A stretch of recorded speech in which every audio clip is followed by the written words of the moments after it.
বাংলাদেশ বিমান বাহিনী চীনের তৈরি 20টি জেট এনসি যুদ্ধ বিমান ক্রয় করতে যাচ্ছে। বন্ধুরা, বাংলাদেশ সরকার উদ্যোগ নিয়েছে চীনের এই jet NC multirole compact aircraft ক্রয় করার। 2027 সালের মধ্যে 4.5 প্রজন্মের এই মাল্টিরোল কম্প্যাক্ট এয়ারক্রাফটগুলো বাংলাদেশ বিমান বাহিনীতে যুক্ত হবে। এয়ারক্রাফট কেনা, প্রশিক্ষণ এবং অন্যান্য খরচ সহ মোট ব্যয় হবে প্রায় $220 কোটি। বাংলাদেশি মুদ্রায় যার পরিমাণ হচ্ছে 27,060 কোটি টাকা, যার মধ্যে মেইনটেন্যান্স এবং প্রশিক্ষণের ব্যাপারগুলো অন্তর্ভুক্ত থাকবে। বাংলাদেশ বিমান বাহিনীতে এই মুহূর্তে 44টির মতো যুদ্ধ বিমান সক্রিয় রয়েছে। বন্ধুরা, এগুলো চীনের যুদ্ধ বিমান।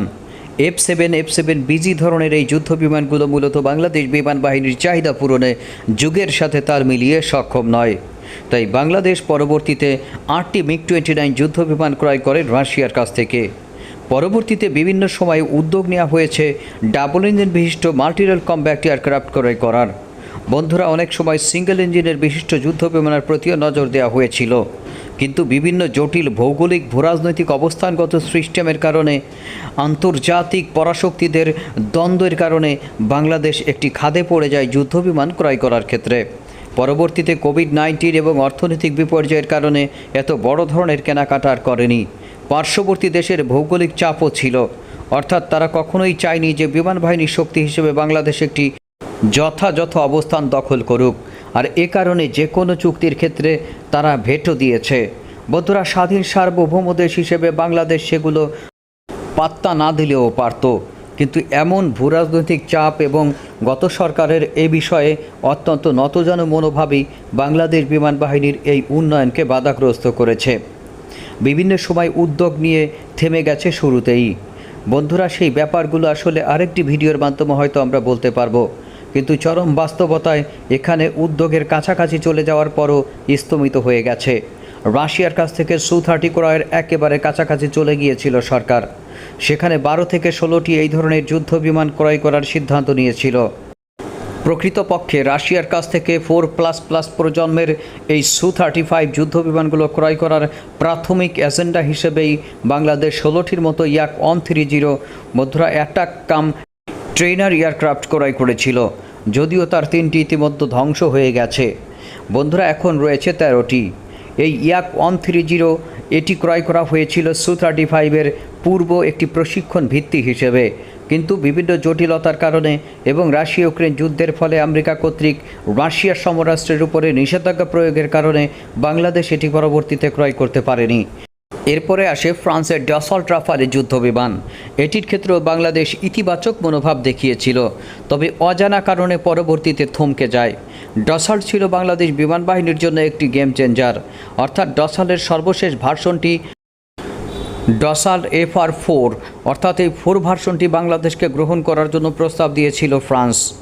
এক্ষেত্রে মিস্টার এমানুয়েল ম্যাক্রো বাংলাদেশ ঘুরে গিয়েছিলেন এবং তৎকালীন রাষ্ট্রপ্রধান বা প্রধানমন্ত্রীর সাথে তিনি কথা বলে গিয়েছিলেন। বন্ধুরা, সেই সূত্রে হয়তো চেষ্টা করা হয়েছিল বা অনেকে ভেবেছিল যে ডসাল্ট এভিয়েশনের এই যুদ্ধ বিমান বাংলাদেশের অভ্যন্তরে যুক্ত হতে পারে। ফ্রান্সের সাথে হাই সফিস্টিকেটেড সমরাস্ত্র প্রযুক্তির বাইরে ফ্রান্সের সাথে আমাদের যে স্যাটেলাইট প্রোগ্রাম রয়েছে, অর্থাৎ বাংলাদেশের বঙ্গবন্ধু 1 স্যাটেলাইটটি ফ্রান্সই নির্মাণ করে দিয়েছিল। বন্ধুরা, সেই স্যাটেলাইটের পর্যায়ক্রমিক ভার্সন হিসেবে বাংলাদেশ এই ডসাল্ট এভিয়েশনের এই যুদ্ধ বিমানগুলো ক্রয় করতে চেয়েছিল, কিন্তু দেখা যাক শেষ পর্যন্ত কী হয়। এমন করতে করতে আর হয়নি। সর্বশেষ প্রক্রিয়ায় বাংলাদেশের কাছে নাকি আমেরিকা বা মার্কিন যুক্তরাষ্ট্র তাদের অত্যাধুনিক প্রযুক্তির লিজেন্ডারি সিঙ্গেল ইঞ্জিন বিশিষ্ট F-16 ফাইটিং ফ্যালকন যুদ্ধ বিমান ক্রয় করার প্রস্তাব দিয়েছিল, কিন্তু ঘটনার প্রবাহে সেটি আর পরবর্তীতে কোনো মুখ দেখেনি। কারণ মার্কিন যুক্তরাষ্ট্রের এই ধরনের সফিস্টিকেটেড সমরাস্ত্র কিনতে গেলে তাদের সাথে জিসোমিয়া এবং আকসা নামক দুটি চুক্তি স্বাক্ষর করতে হয়, অর্থাৎ এই চুক্তিগুলো স্বাক্ষর ছাড়া আপনি এই ধরনের কোনো সমরাস্ত্র মার্কিন যুক্তরাষ্ট্রের কাছ থেকে কিনতে পারবেন না। বন্ধুরা, বাংলাদেশ এগুলো স্বাক্ষর করার প্রাথমিক সম্মতি নাকি দিয়েছিল, কিন্তু অজানা কারণে বিভিন্ন সময় এটি করার তাগিদ দিলেও মার্কিন যুক্তরাষ্ট্রের সাথে বাংলাদেশ এই চুক্তিগুলো স্বাক্ষরের ব্যাপারে তৎকালীন সময়ে তেমন কোনো সহযোগিতাই করেনি। আর এ কারণে মার্কিন যুক্তরাষ্ট্র এই সকল সমরাস্ত্র ক্রয়ের প্রস্তাব দেওয়ার পরেও আসলে বাংলাদেশ এই সকল যুদ্ধ বিমান ক্রয় করতে ব্যর্থ হয়। বন্ধুরা, F-16 ফাইটিং ফ্যালকন ক্রয়ের ক্ষেত্রে তুরস্কের একটি প্রভাব থাকতে পারে, কারণ তুরস্ক এগুলোর ভার্সন নির্মাণ করে থাকে বা লাইসেন্স কপি উৎপাদন করে থাকে। যেমন পাকিস্তানের হাতে থাকা F-16 ফাইটিং ফ্যালকনগুলো তুরস্ক এই সবগুলো আধুনিকায়ন করেছে বিশেষ প্রজেক্ট বা চুক্তির আওতায়। অর্থাৎ বাংলাদেশ যদি তখন F-16 ফাইটিং ফ্যালকন ক্রয় করত, তাহলে পরবর্তীতে ওভারহলিং থেকে শুরু করে অন্য বিষয়গুলো নিয়ে চিন্তা করতে হতো না। আমাদের অন্যতম ঘনিষ্ঠ বন্ধু তুরস্ক এক্ষেত্রে গুরুত্বপূর্ণভাবে সহযোগিতা করতে পারত।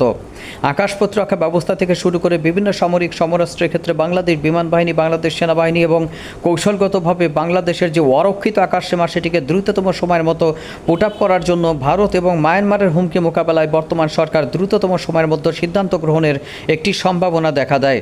বর্তমান সরকার এই ব্যাপারে গুরুত্বপূর্ণ সিদ্ধান্ত গ্রহণের কারণেই সম্ভবত এই যুদ্ধ বিমানটি ক্রয় প্রক্রিয়া ত্বরান্বিত হচ্ছে। এখন দেখা যাক কিভাবে চীনের সাথে এই যুদ্ধ বিমান প্রক্রিয়া নিয়ে বাংলাদেশ সরকার অগ্রগতি করেছে, একটু জেনে নেওয়া যাক।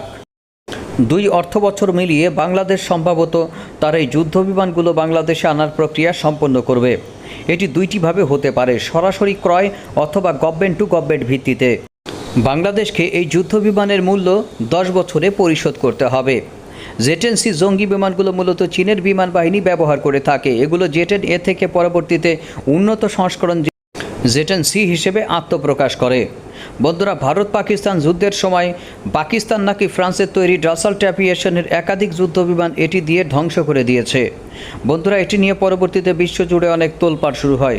চীনের কাছ থেকে 20টি জঙ্গি বিমান কিনতে সম্ভাব্য খরচের একটি হিসাব করেছে প্রধান উপদেষ্টার কার্যালয়। তাতে প্রতিটি যুদ্ধ বিমানের মূল্য প্রাক্কালন করা হয়েছে $6 কোটি। বন্ধুরা, বাংলাদেশি টাকায় প্রতিটি যুদ্ধ বিমান যদি $6 কোটি হিসেবে আমরা হিসাব করি, তাহলে শুধুমাত্র একটা বিমানের দাম পড়বে $720 কোটি। এর সাথে প্রশিক্ষণ, যন্ত্রপাতি কেনা, ফ্রেন্ট কস্ট যোগ করে আরও $82 কোটি বা 10,086 কোটি টাকা যুক্ত হবে।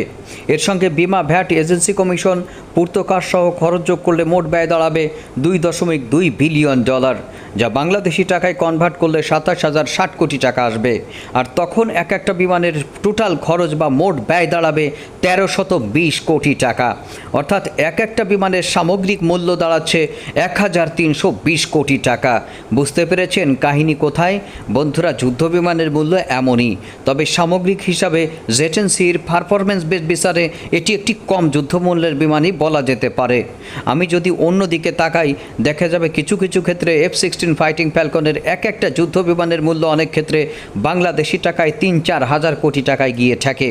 এর সাথে অর্নামেন্ট, অ্যাভিওনিক্স থেকে শুরু করে মেইনটেনেন্স, প্রশিক্ষণ ব্যাপারগুলো ধরলে এগুলো আরও বৃদ্ধি পেতে পারে। বন্ধুরা, সেক্ষেত্রে জেটেন-সি এর মতো যুদ্ধ বিমান মোটামুটি সস্তায় পাচ্ছে বাংলাদেশ। হয়তো 1,320 কোটি টাকা শুনতে অনেক বেশি শোনা যাচ্ছে, কিন্তু আপনি যদি সমগোত্রীয় অন্যান্য যুদ্ধ বিমানগুলোর সাথে একে কম্পেয়ার করেন, তাহলে ব্যয়টা আপনি বুঝতে পারবেন। কিন্তু কথার কথা বললে হবে না, গভর্নমেন্টের উচিত হবে বাংলাদেশের স্বাধীনতা, সার্বভৌমত্বর ক্ষেত্রে কোনো আপোষ না করে যত দ্রুত সম্ভব এই যুদ্ধ বিমানগুলো নিয়ে আসা। তবে যুদ্ধ বিমানের কার্যকারিতা শুধুমাত্র যুদ্ধ বিমানের উপরে নির্ভর করে না, এর সাথে যথোপযুক্ত প্রশিক্ষণ এবং অর্নামেন্ট। যেমন বাংলাদেশ শুধু জেটেন-সি কিনলে হবে, এর সাথে PL-15E, যেগুলো তার অবস্থান থেকে প্রায় 200 কিলোমিটার দূরে আঘাত আনতে সক্ষম, তাহলেই জেটেন-সি তার সর্বোচ্চ পারফরমেন্স প্রদর্শন করতে পারবে। আপনি যদি এই সকল দূরপাল্লার অর্নামেন্ট এবং তার সাথে যে সকল সমরাস্ত্রগুলো থাকে সেগুলো আনতে ব্যর্থ হন, জেটেন-সির সর্বোচ্চ সার্ভিস আপনি পাবেন।